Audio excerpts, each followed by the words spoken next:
Hey folks, it's Ray coming at you with another video. Today I want to discuss the three top biggest mistakes I see people make when they buy land, and particularly here in Florida. Mistake number one that I see people making is not confirming the zoning on a property, which determines the actual land use for that property.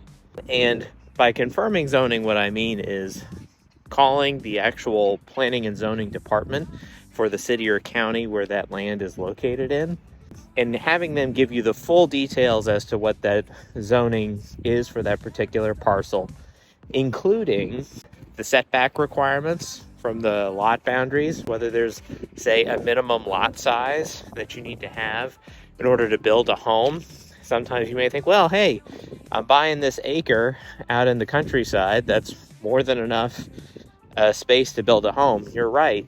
However, if the minimum lot size for a home in that very rural area is 5 acres, well, you may not be able to actually build a home there. That's one example of many.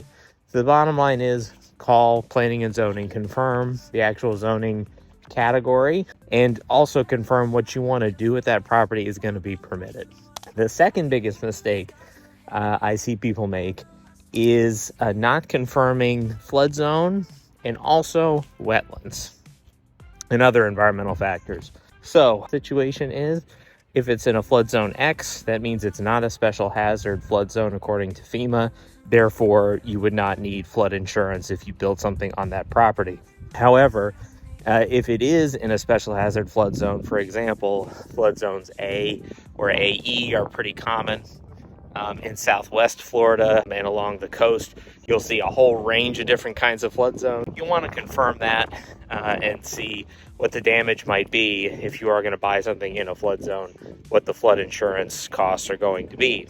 The other thing are wetlands, and wetlands can be rather deceptive. So there are certainly mapped wetlands that you can see, and you can certainly have a land-capable agent like myself kind of look and see if there are at least mapped wetlands on the property.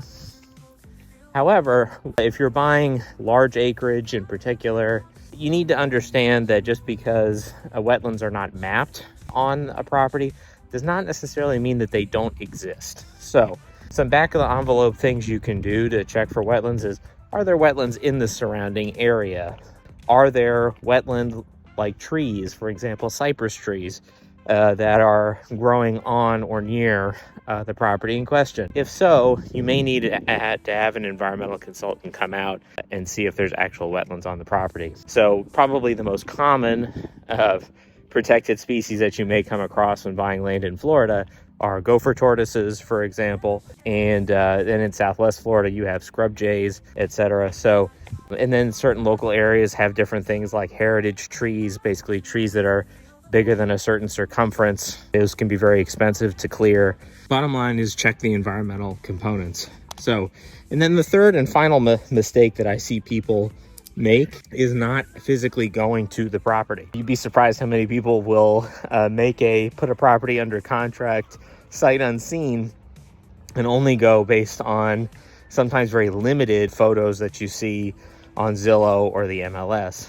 But it's a whole other thing to go view a property in person, because first of all, you may not really see until you go to a property that there's a slope on the property. And yes, we have slopes even in Florida, and that can affect your build costs because it's going to require a lot of fill and dirt to create the pad for the home. You also can get a feel for what the neighborhood is like and who your neighbors are like.